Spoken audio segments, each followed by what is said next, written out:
So I'm glad everybody's coming in. So let's go ahead and get started. First of all, let me talk to you about who I am. Well, before I do that, let's talk about why you're here and what we're going to be going over. If you are interested in building wealth through real estate, then this is going to be an excellent opportunity for you. This is going to be something that's going to help you see a different way of building wealth through real estate. And I think it will help you a lot in your journey, at least if nothing else. Whether you decide to do this, whether you decide to work with us or anything like that, it will show you that there are some other options available. And we're going to talk about that in just a second. If you don't want to deal with tenants, if you don't want to deal with toilets and making repairs or taking on heavy risk, which is very common when you're getting into investment real estate, that's where a lot of people feel they have to do stuff and what they have to get into. So we're going to talk about that and what that looks like. If you're tired of slow strategies that don't move the needle, it's one thing. There's nothing wrong. Hey, Dennis. Oh, Dennis is here. Hey, Dennis. If you're comfortable with buying rental property and waiting 20 years before you sell it and everything else and letting somebody pay down the mortgage, then that's fine. But I'm going to show you a way you can skip all of that and still make a really nice profit, and you can move the needle and do something that can replace your income, set you up for retirement. Whatever you're trying to do, it can give you those options. And a lot of people don't even realize that this is an option. And you're not going to be wholesaling. You're not going to be cold calling. You're not going to be doing all that stuff. So we'll talk about that. Okay. So let's talk about first who we are so you can get an idea of who we are and what we're all about. My name is Art.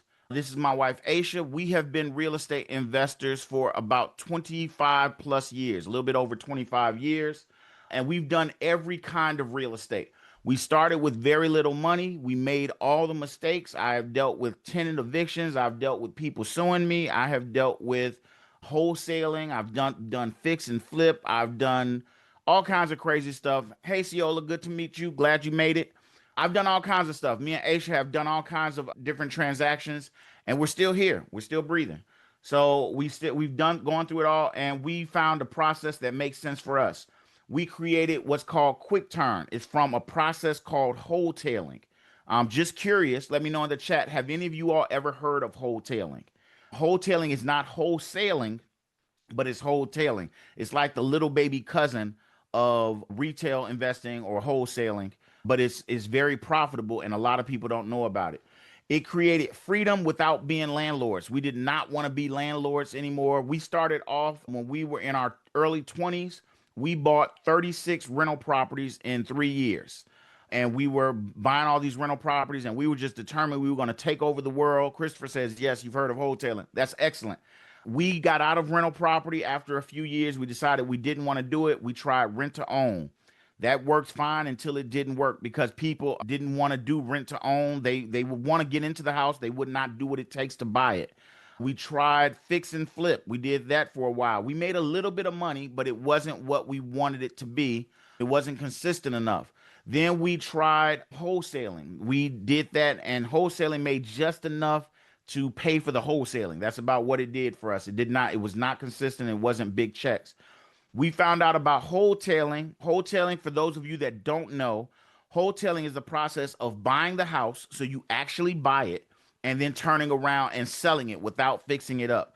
The most you might do is clean up the grass or something like that, but you're not doing like a major rehab. You're not doing anything big on the property, and then you're getting rid of it quickly. I like to say we buy it on Friday, we sell it on Monday. We work really fast, and because we work fast and we're not fixing it up, we make bigger checks than wholesalers. We do it faster than fix and flip investors, and it's less. I can do the entire thing from my desk. In fact, I've done the entire thing from my desk, and so it's a different way of doing business. Our first year of doing quick turn, which we adjusted wholetailing to do it so that we could make more money. We had to want to do more deals.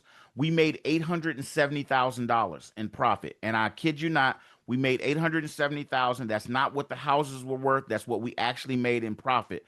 Last year we did just over $2 million in profit. We do this. This is our primary income. So for those of you that are saying, well, they're selling a course or they're selling something, this is not what we do as our primary income. Real estate is our primary income. We actually have an ulterior motive for why we work with people and help them build this type of business. I'll talk about that later. Why we do this, why we help people. And our mission is to help you do the same. So if you want to build a business that is actually a livable business, something that you can make enough money that you can replace your income, something that you can make enough money that you can hire people and you can afford to pay them, something like that, then this is for you. So you will like this and we'll show you how to get started. All right. So that's who we are. That's my wife, Aisha. She's involved with the business, but she doesn't do these calls typically. This is all me. So now let's talk about the big problem. What's the issue that people have with real estate? Most people know two types of traditional investing. They know, and for most people, that's a broken model. And the two types that people know about, or the two types that people talk about all the time, are one, buy and hold, where you're buying stuff and you're buying properties and you're holding them for long periods of time while you rent them out. And you got to deal with repairs, you got to dealing with tenants and all that kind of stuff. Everything that goes along with being a buy and hold landlord or an investor. And so you stress over repairs and you got to wait 30 years and it's kind of like people do it and say, this is going to be my retirement. I'm going to do this and do these deals. And then 20 or 30 years from now, when I'm ready, I'm going to retire. That's one part. The next part is buy and fix. Buy and fix are people, or buy and flip, fix and flip. These are people that spend weeks or months making repairs on a property, and hopefully the market doesn't turn around and change before they get out of the property. Hopefully they turn a profit. And these people always like to talk about how beautiful they made a house. This house is beautiful now. Look at this. We did this, that, and the other. And they're dealing with contractors. They're trying to make sure everybody gets paid. It's another business. Nothing wrong with the business. I just don't like it. And a lot of times you don't make what you thought you were going to make. And this thing sucked up a whole chunk of your life or a whole chunk of your months of time. We don't do any of that. And you're going to spend time doing that and hopefully turn a profit. And all it takes is one downturn of the market for this to become really risky and you end up losing money on a deal. I know because we buy a lot of properties from people just like this. So those are the two that most people know about. Most investors never reach financial freedom this way. They make some money, but what they do is they use that money on the side of their regular income. What I am talking about is fundamentally different. I am talking about replacing your income and actually having something that can build wealth for you. And I'm going to talk about how that works. So if you're following along, let me know. Just give me a thumbs up or something to make sure I got you still. You're not falling asleep on me. Let's talk about the landlord trap. So if you're thinking about becoming a landlord, or maybe you are a landlord, does this sound typical of what you see as a landlord? You're stuck chasing rent checks. And I used to have a thing with my tenants where I would say my tenants are my friends for 30 days because they love me for 30 days. And then by the time the next rent payment is due, they turn around and now I'm that old landlord kind of thing. They can't stand me. And that happens very, very often. Thank you, Veronica. Thank you. Who was that? Donald. Thank you for giving me the thumbs up. So they're stuck chasing rent checks. They're stuck dealing with, and thank you, iPhone. Thank you for that. So they're stuck chasing rent checks and they don't know what to do, but they think this is the best way to make money in real estate. And more importantly, they're carrying all the risk. Let's think about this. If you rent a property out, you pay a mortgage on it while you're renting it out. Now the tenant pays you, and then you take some of that money, pay the mortgage, and then you make a profit. If that tenant stops paying you, what did you lose? You lost your money. Dennis, answer questions at the end, or you can write them in the chat and I'll try to adjust. So write them in the chat or wait to the end and I'll answer questions. I'll take it off mute and let you ask questions. You're carrying all the risk. So if they stop paying, you lose your profit. That's the first thing. And you lose the money that you were getting to pay the mortgage. So guess where that money has to come from? It has to come from you. It has to come from you. So now you not only lost the rental income, but you lost the mortgage covering, and you got to cover the mortgage out of your own pocket. And that's where it gets kind of dangerous for people. That's where a lot of people struggle. And that's risky because it only takes, no, Veronica, no, we do not have a list of cash buyers. You don't need a list of cash buyers. In fact, I don't. I'm going to tell you why in just a second, why we would never do a list of cash buyers. So you're carrying all the risk. You're dealing with everything and you're dealing with all the people that if they don't pay, you're stuck dealing with their problems and everything else. Okay?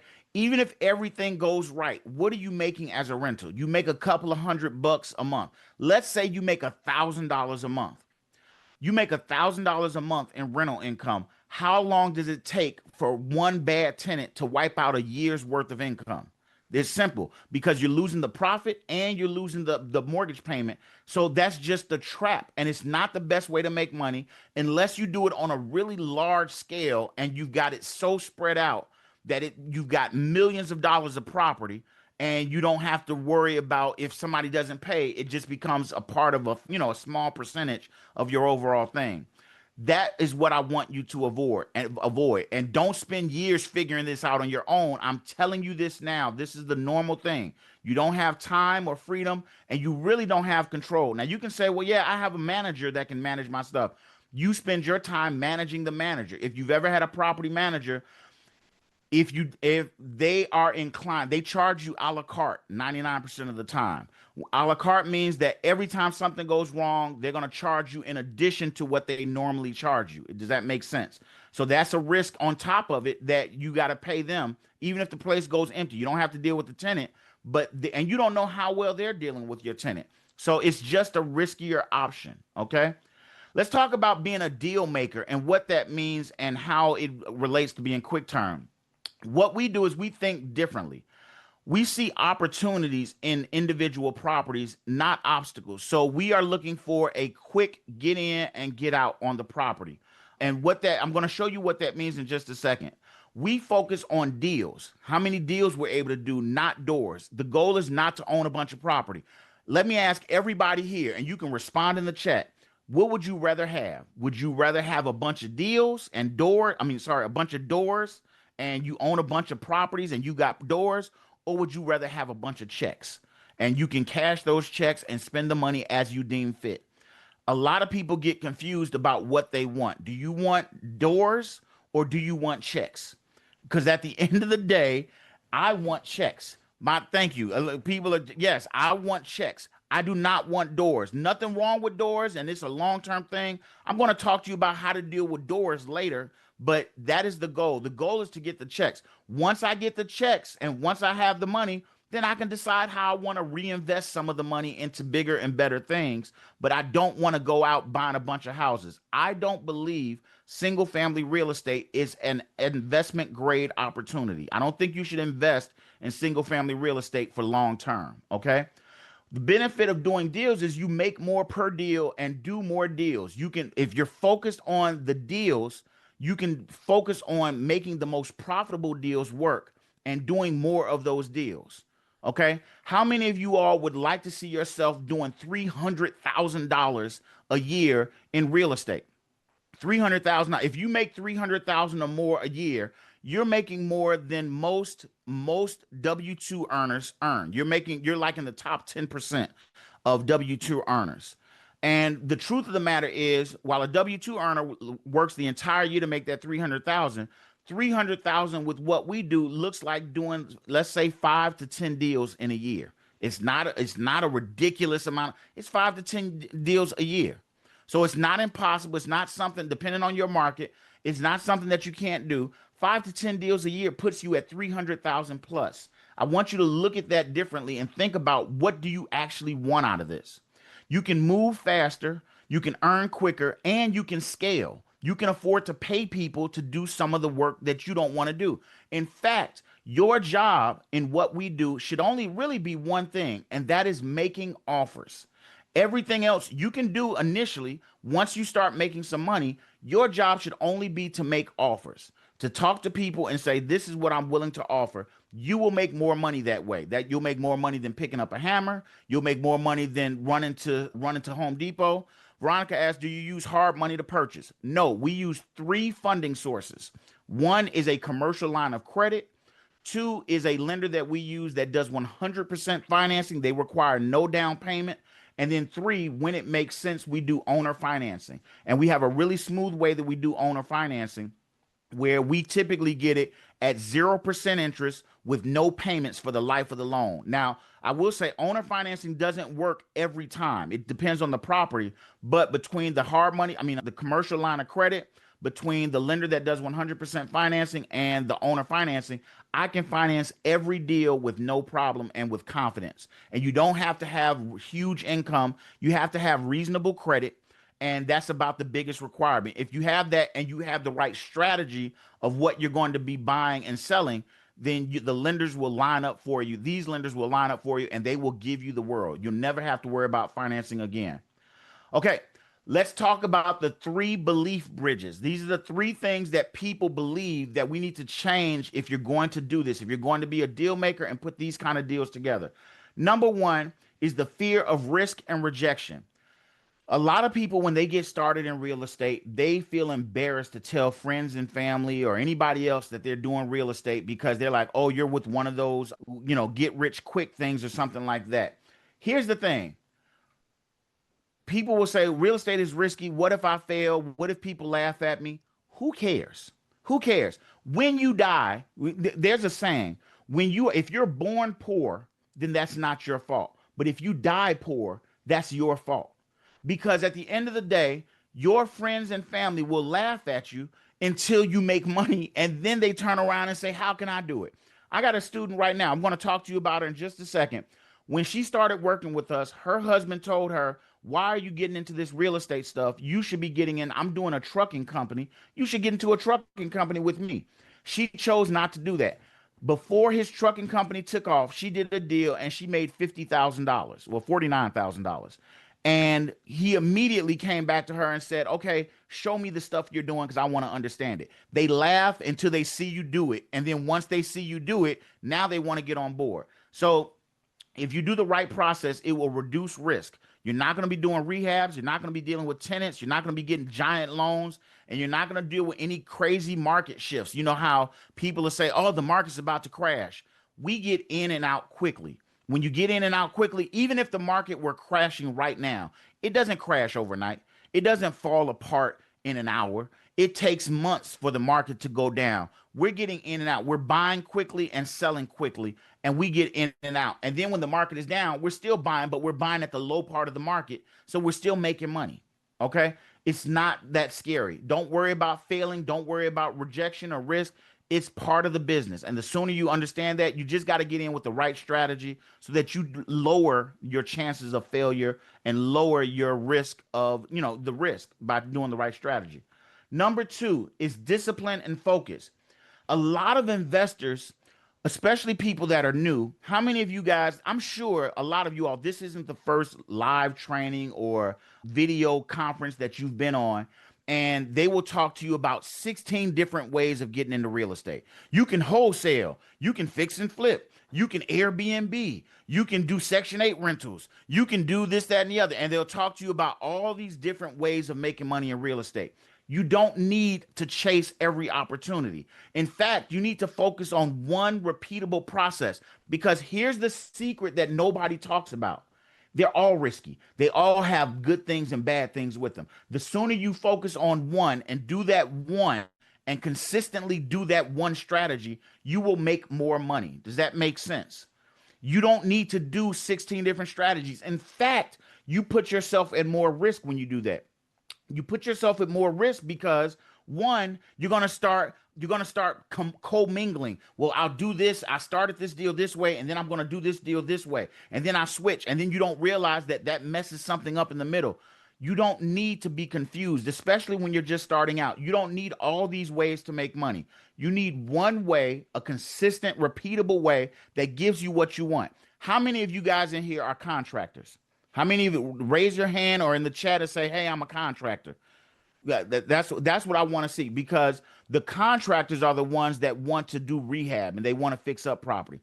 Nothing wrong with that, but do that for a hobby. Don't do that to make money.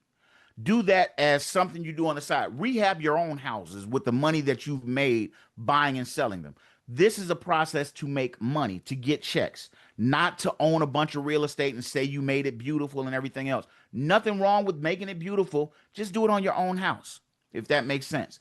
We are here to get checks, and we are here to do it on a consistent basis. So that's number two. And don't try to do every type of deal. That leads to frustration and burnout. And I'm telling you from experience, and that I get so many people, it will confuse you and make you'll spin your head around knowing all these different strategies, and you actually never do anything. Get with one process that gives you what you want. With our process, you can do everything from your desk. You don't have to go visit properties. You're not meeting with sellers. I can do the entire process on the phone. I can negotiate, buy the property, close the property. The most I'm doing is going to the closing when I buy it and going to the closing when I sell it. And a lot of times, once you get comfortable with this, right now, the way we do it, we send our attorney to close it and they just do it with the power of attorney. And we just have a check or the money wired to our account. And this is what it looks like to run a real business where it's not fun and it's not all these moving parts and it looks great. It's just about getting the money and then doing other things with it. Okay? Bridge number 3, thinking like a landlord versus deal maker. A lot of people get stuck in this belief that I need rent checks for income, and they think that's the way to have passive income. If you've ever been a landlord, 99% of the time it is not passive income. You are dealing with tenants, you're dealing with problems that they have, you're dealing with all kinds of stuff that goes on.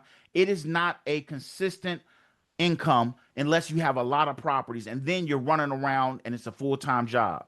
The new belief is I need deals that create fast, controllable paydays. Let me give you an example of what it looks like doing QuickTurn. So our average profit on a deal is about $35,000 or better. Sometimes we make 70,000, 60,000, even 100,000 on a deal, but on average it's about $35,000 or better. But because we're not going to every property, fixing up the property, we can do more than one deal at a time. So I might have 3 houses that I'm selling this month. Let's say only one of them sells and I make $35,000 this month. Am I sad? No, I'm okay because I made $35,000 this month. Next month, I buy 2 more properties.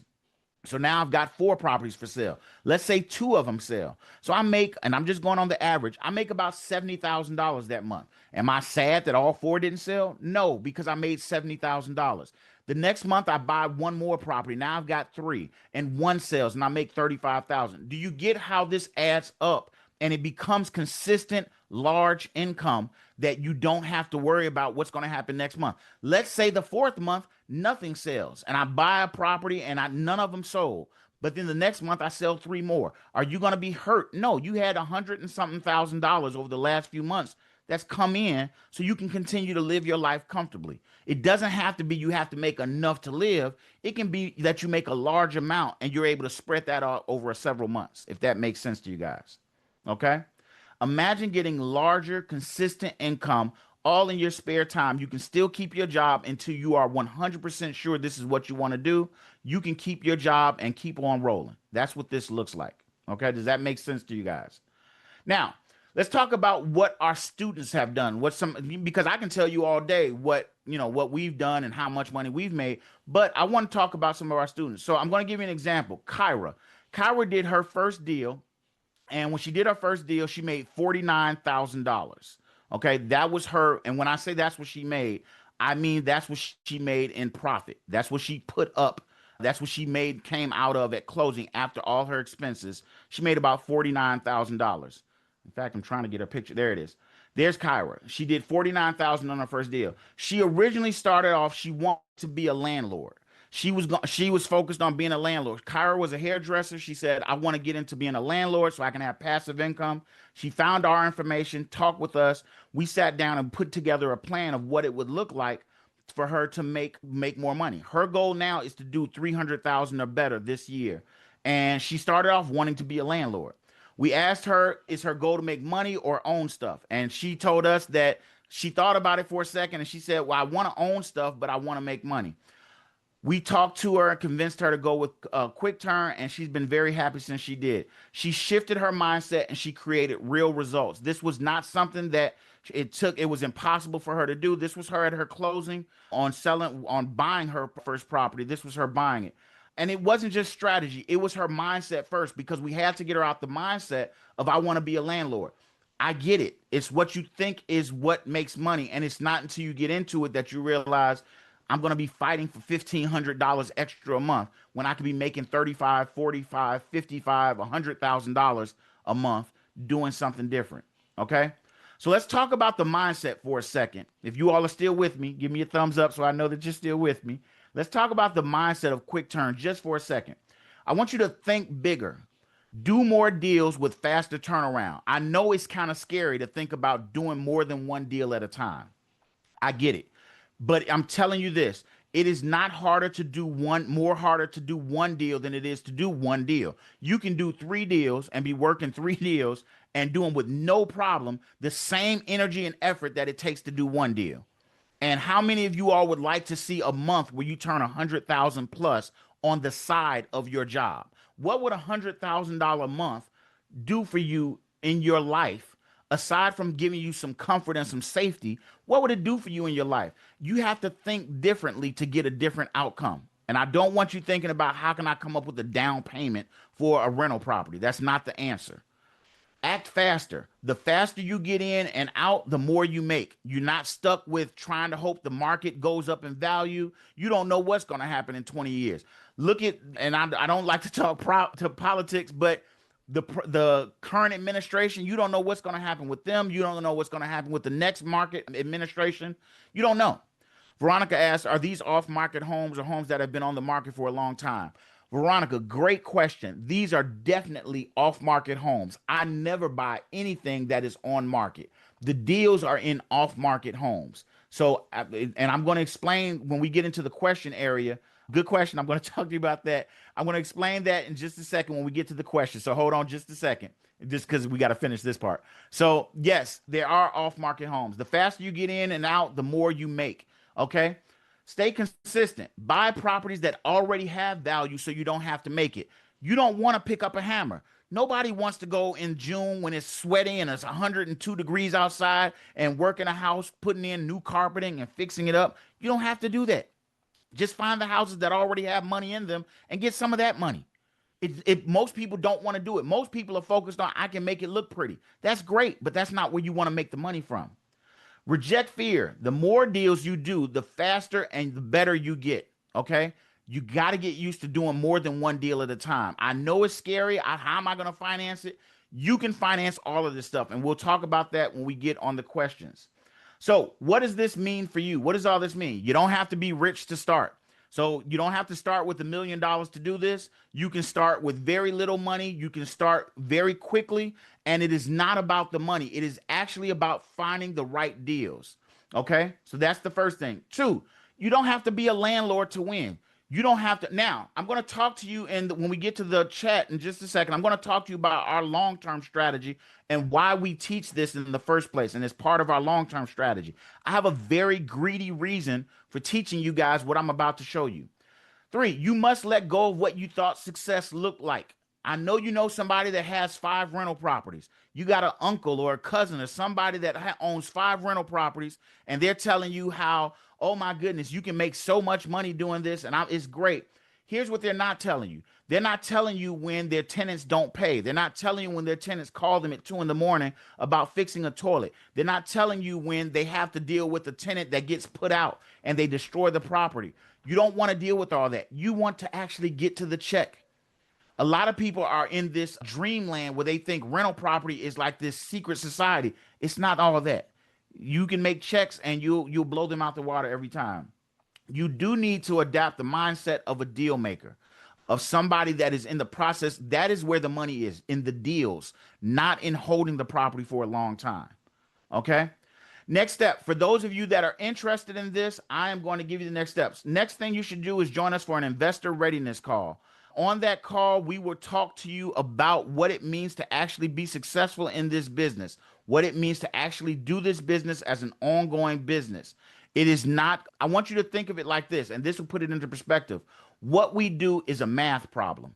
It is not hope. It is not, we pray this works, and nothing wrong with prayer. Don't get me, I'm not saying that, but I'm saying that it is not based on, let's just hope something works out.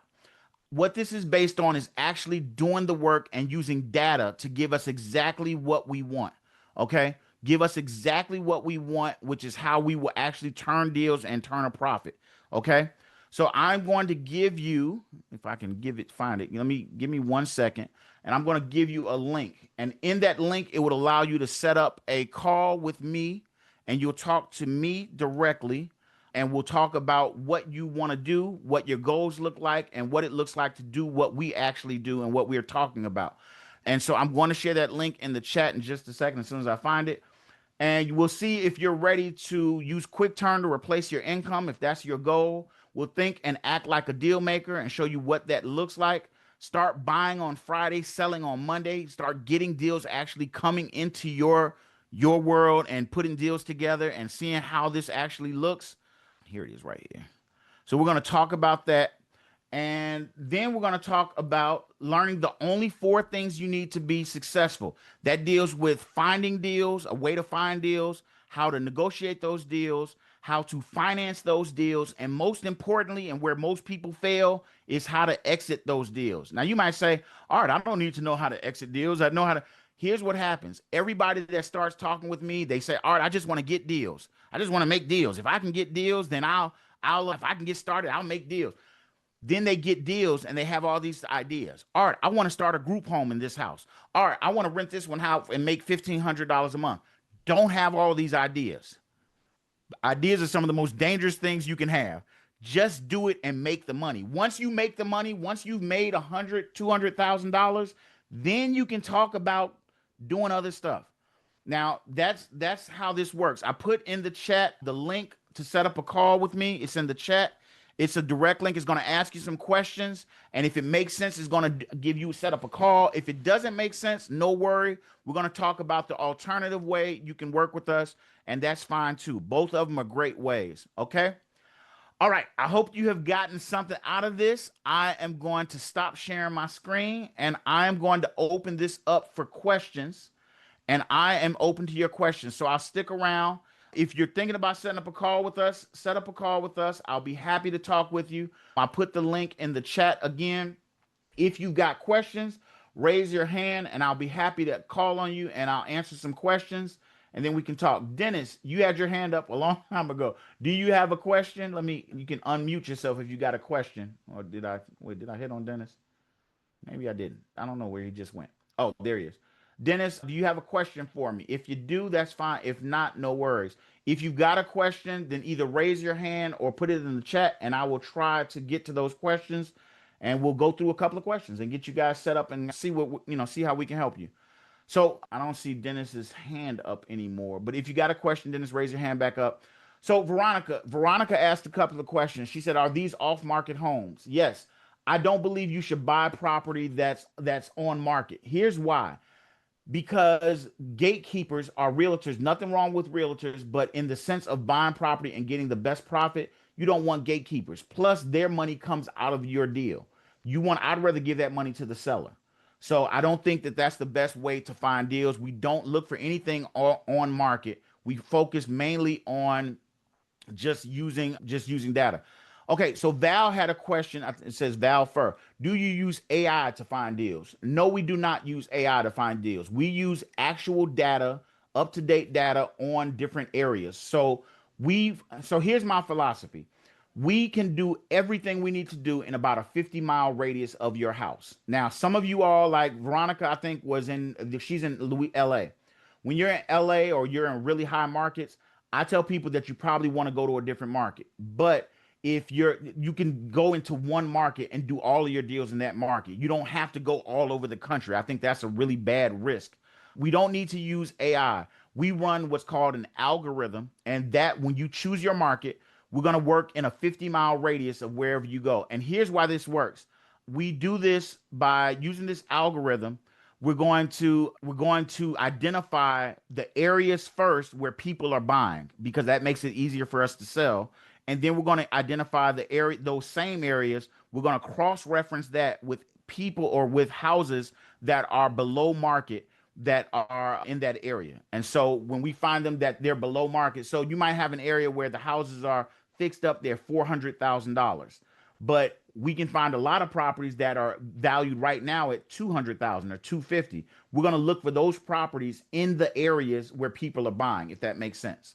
Okay, if I don't make sense, let me explain. I'll go a little further.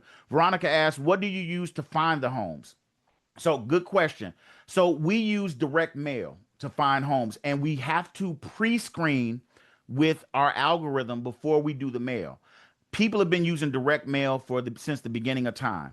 Here's the difference. When we use direct mail, we actually do a pre-screener, which is the algorithm that tells us the areas we should be marketing in, and then we only market to the people that have equity. How many of you all are used to hearing somebody say, look for motivated sellers? Everybody tells you, look for motivated sellers. That's the way to go. I don't believe you should look for motivated sellers. I don't believe you should look for motivated sellers. Why? Because when you look for motivated sellers, how do you look for them? What do you normally do? You look for a problem. Like they're in foreclosure, or maybe they're in pre-foreclosure, or maybe they got city code violations or tax liens. All of that stuff. If you've ever talked to those type of sellers, most of the time they're trying to keep their house. Instead, I look for people that own their house free and clear, or they have very low mortgages on them. Now, you might say, all right, why? Why would they want to sell? Here's the thing. Do you care? Do you care why they want to sell? You really shouldn't. You shouldn't care why they want to sell. You only care that they have equity in the house and that they want to sell. So if I focus on people that have equity and then they call me and say, hey, I'm interested in selling, now they're showing that they're motivated. So what do I get? I get motivated equity, people that have motivation to sell and they've got equity. I can do deals all day with motivated equity compared to somebody who's in foreclosure. If somebody calls you and says, ooh, I really want to sell my house, I owe $100,000 on it and it's worth $110,000. How can you make a deal with that? What kind of deal are you making? The only deal you can make is a deal where you got to hold the property for 20 years. Okay. So let me get to the next question. So I've answered that. What kind of marketing? We do direct mail. The other thing about direct mail is that everybody that owns a house has a mailbox, and there's no way to turn your mailbox off. If you do text messages, they can say, put me on the do not text list. If you say cold calling, they can put you on the do not call list. They can't do any of that with the mailbox. So it's still the best way to find deals. Veronica asks, what is the credit score you need to have to get the 100% financing? In both cases, the credit score is 620 or better. They like to see 650, but a 620 or better score will get you financing. They don't care about your income. They don't care about any of that stuff. Their biggest thing is their credit and a couple of other things that are minor stuff. Like you have to be an LLC or a business. You cannot be a person. So that's the simple answer to that. Hope that answers that. Somebody asked, what's your percent and how much Okay, wait, it's just jumping around. What's your percent and how much assistance do you offer? I don't know what you mean by percent. We don't do a percentage or anything like that. We have a couple of different programs to help you, and it's to build a business or to get your first deal. So in that respect, we show you how to do either one of the build the business, which is working with us to build it into a business, or how to get your first deal, which is working with us to do the first deal and make some money. Then you can decide if you want to work with us further. The next question, foreclosure, tax liens, auctions, what's your audience? I just explained that my audience is free and clear or very high equity homeowners. Now, the question that you're going to ask, I'm going to ask your next question, because you're going to say, well, Art, if you're buying properties with all this equity, why would they sell it to you for a discount? That's going to be your next question, right? Why would they sell it to you for a discount? Here's the thing. And Veronica, to answer your question really quick before I go into this, you don't use business credit and all of that stuff. You just need to have an LLC. You need to be an actual business. It's nothing wrong. You don't have to use a bunch of business credit and all that. It's not one of those things. So here's the thing. When you buy property with high equity, there's all kinds of reasons why they would sell to you at a discount over somebody that would just sell it on the outright market. I'll give you a couple of examples. And these are examples. If you were focused on what you just said, foreclosures, tax liens, auctions, all that kind of stuff, you would miss all of these. So let me give you a couple of examples. Number one, homeowner is relocating and they're moving out of state and they don't want to have two mortgages, or they don't want to have two properties. They own this property free and clear, but they don't want to have it while they're moving out of state because they're relocating for a job. Excellent deal. We probably put something together with them. Another one, a landlord that bought the property 20 years ago, they've rented it out, the tenants paid it off, and they're sick of tenants. The last tenant tore up their house. These new kids are different. They don't respect anything, and they're mad. We will buy from them all day, and it's because they're trying to get rid of dealing with tenants. Number three, I bought a property and planned on doing a rehab, and I ran out of rehab money. And now this property is a debt to me because I don't have the money to finish it. Can you just buy it off me? Yes, we will buy that all day because you paid cash for it and you just want to get most of your cash back. You don't care about the rehab now. You just want to don't lose all your money. We'll do those all day. Another one, I inherited a property from my mother. My mother lives in Chicago. I live in Texas. I don't want to deal with it. I don't want to have to go back to Chicago to deal with it. I couldn't stand that house. I don't want to deal with it. Can you just buy it from me and I don't have to go there? Yes, we can. We can buy that property. You don't have to worry about it. In all of those situations I just described, none of those would have came up in the foreclosure, tax liens, or auctions. They would have all been under the radar, and nobody else is looking for them either. And so we don't have a lot of competition. Does that make sense? Okay. So, okay, Veronica asked, how long does it take on average to get someone to respond? How long does it take on average to get someone to respond? I'm assuming you're meaning from the marketing. Let me see. How long does it take for someone to respond? The answer is building a deal funnel. And so the way this works is you're going to start this machine up and people are going to call you. You're going to get calls in the first few days when you usually start it. You're going to get calls within 2 or 3 days. Now, I can't tell you how soon you're going to get a deal because it's going to depend on a couple of factors. How you answer the phone, what you say, how you negotiate, what their situation is. It's just going to depend. But I will say you will get people to respond pretty quickly. And we've got a process to get them to work with us, even if initially they don't work with us. We got a follow-up process in the system. The point is, I'll give you an example. We've been marketing for years, and we even had a guy that followed up with us from years ago, and he said, hey, I kept your information, your card, and now I'm ready to sell. My mother passed, and I knew when she passed, I was going to sell the house. Would you talk to me about buying the house? Easy deal. And these are people that we would have never saw if we were looking for foreclosures, and they're not desperate to sell, but they want to sell. And we're not telling them to take no money or very little money. We're not telling them how to do anything crazy. We're just saying, hey, we can make an offer that makes sense for you and we can put something together. Okay? It's not as hard as you think. Eddie asked, how can someone start an LLC? The simple answer, Eddie, is that you can look up online how to start an LLC. It is all over the place. You can do it for literally a couple of $100, 200, $300. They are very affordable depending on where you open them up at.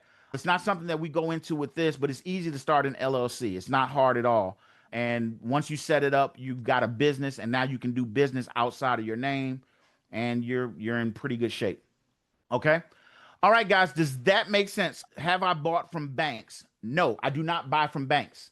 I don't buy from banks because I don't need to. A bank is going to be a hard negotiator because their thing is getting the top dollar amount.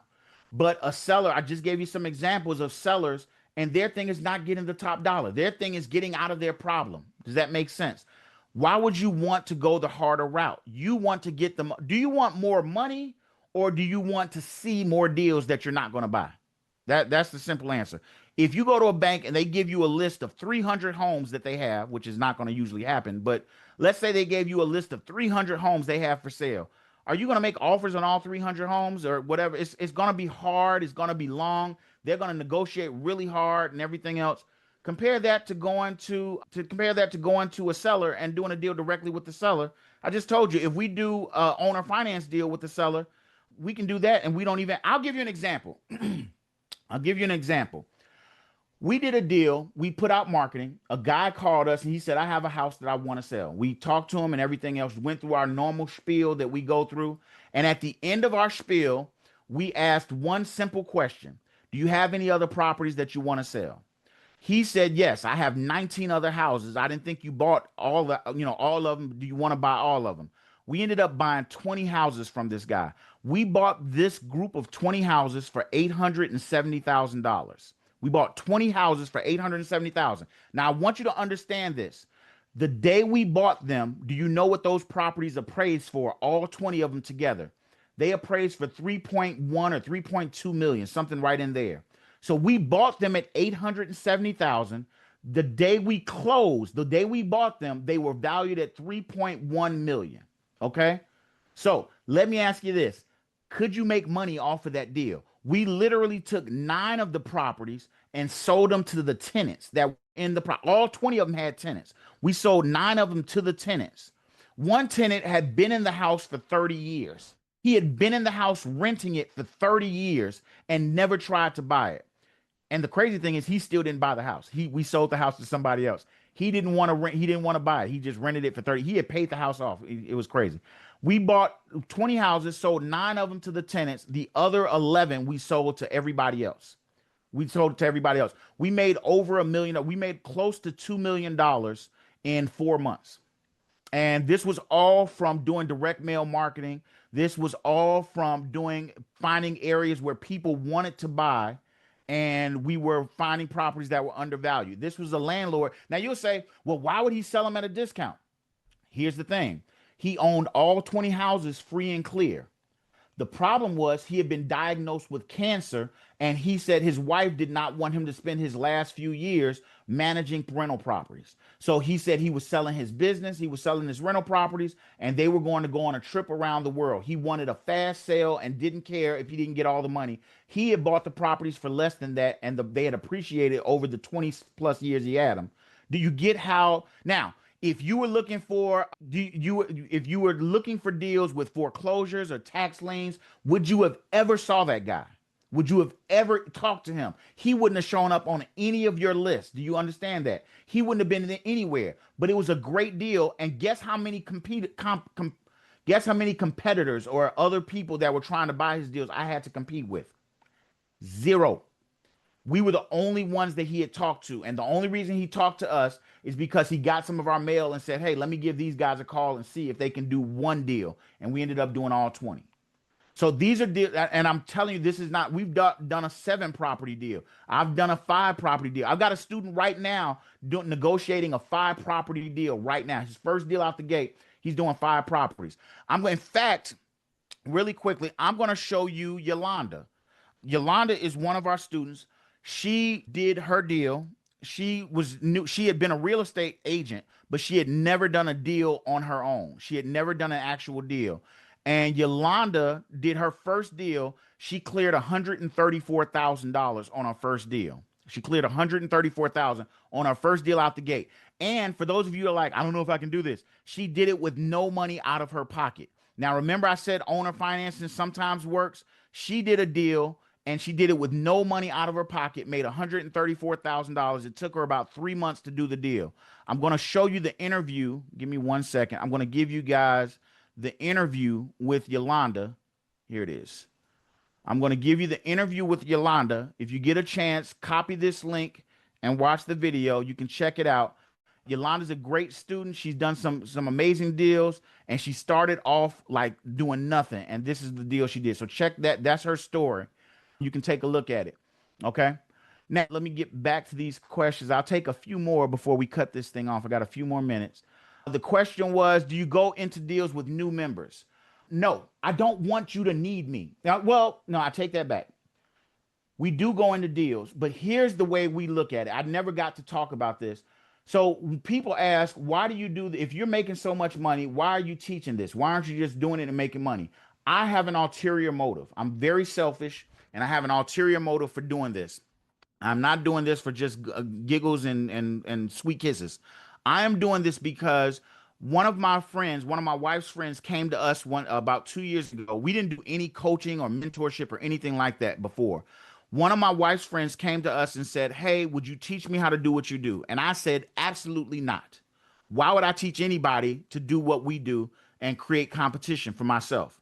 But we ended up, my wife convinced me to do it. She said, you never know what you'll get out of it. And we ended up teaching her. What we ended up doing was we ended up doing a commercial deal together. So one of the things that nobody talks about whenever you talk to these coaching and mentorship programs, they never talk about what to do after you start making money. When you start making real estate money. And because we do QuickTurn, we're buying and immediately selling, we make what's called short-term capital gains. And when you make that kind of money, you pay a really high tax rate because Uncle Sam's logic is, hey, you made money easy, fast, good, pay us a lot of it.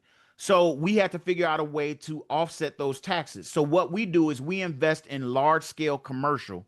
Once we start making the money, once you get past what you need to live, most people don't need like $1 million to live a year. It's just, you don't need it. Some people do, but I don't. So once you get past the number that you need to live, you can take some of that money and invest it in commercial. And if you do it the right way, you can defer the taxes. You can't eliminate the taxes, but you can defer them down the road. So I can buy large scale commercial, and we do that as a group. So one of the things that I had a problem with was when I was trying to do bigger deals, I needed partners, people to go in and do bigger deals with me. And I couldn't find partners, especially people that looked like me that wanted to do deals. So what I came up with is we teach you how to do quick turn. You make good money in quick turn. And once you start making money, you can decide if you want to invest with us in commercial, in larger deals. And then what happens is when we do these deals, think of it this way. We did a deal, a commercial deal. We put in $100,000. Each of us put in $100,000. It took us 2 years because commercial works a little bit differently. And in 2 years, we got cash flow from that business or that building for 2 years. And then when we finally sold the building, we had a 5x multiple. So everybody that bought into the building, let's say you put $100,000 in, you got $500,000 out in 2 years. Now, what happens with that? You're like, oh my goodness, 500,000. Here's the thing. You got to pay taxes on that money unless you put it into another deal. So we took our money and put it into another deal and rolled it over. My plan is to continue to keep rolling it into larger and larger commercial deals until I die, because that way I can avoid the taxes and my kids can deal with it, or they can do the same thing. They've been instructed what's possible for them. They can do the same thing. The point is, this is a perpetual money machine. You make money off of buying and selling single family. Then you go into large scale commercial if you want to, and you build larger cash flows. And you're left with two businesses. One business buys and sells houses. The other business buys commercial and then sells that and keeps churning that money, building bigger and bigger cash flows for you. Listen, it doesn't take all of these real sneaky and weird ways to make money in real estate. It just takes a common sense business. And that's what we are teaching you. So if you want to learn more about this, if you want to see if this is a good fit for you, I am putting the link in the chat. Now, for those of you that came in late and maybe you missed the full presentation, I will put this out in an email tomorrow. You'll get a replay email. You'll be able to watch this video in entirety so you can see it from the very beginning and you can watch everything that's going on. Meanwhile, sign up for a call with us. If you get on a call with me, you'll talk to me directly. We'll talk about where you want to go, what you're trying to do, and if it makes sense for you to do this. It's not going to make sense for everybody, and that's okay. I even have a process. If it doesn't make sense for you right now, I have a process that can get you to your first deal. When you get to your first deal, then you make some money, then you can decide to go into bigger and better things. No harm, no foul either way. And if you fill out the application, you'll see if you qualify for a call or if it makes sense to go into the initial thing. Either way, you'll be fine. Okay. Yes, I will send you the replay. If you're on this call, I have your email because you've gotten some marketing from us or you talked to us at some point. So tomorrow, check your email about 10 o'clock Central Time. That's usually when we send them out. And you will get the replay for this. You can watch it. You can sign up for a call if you haven't already. And we can talk. All right. All right, guys. Last question. Anybody got any last questions before I get out of here? Veronica, thank you so much. You were very active. Anybody else? Any questions before I get out of here? I am about to go watch the Monday Night Football. My son is a heavy football. He played for Louisville, so he's a heavy football player. We have been doing real estate for 27 years. We have been doing QuickTurn for about 10 years. We've been coaching and teaching people. Veronica asked how long we've been doing this. We've been coaching and teaching people for about 2 years. I did not want to coach people or teach people at all, ever. And my wife convinced me to do it. And I'm glad I did. But, don't tell her she's right. But we started doing this and it's worked really well for us. So we've been doing it ever since.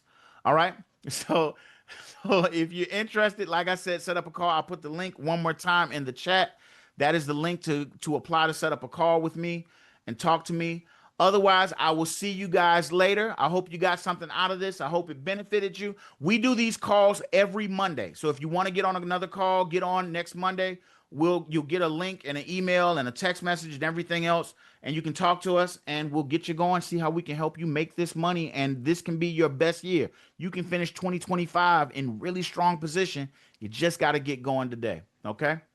All right, guys, you should have the replay tomorrow around 10 a.m. Central Standard Time. So it depends on where you're at. I can't tell you your time zone, but that's when we usually send it out. And then you'll get, if you're on this call, I have your email or text message. So you'll get an email from us. I usually have both, and I'll make sure that you get a copy. All right. All right, guys, I wish you the best. Have a great week. Do everything that you can to be successful. And as always, happy hunting. See you guys later. Have a great night. Bye bye.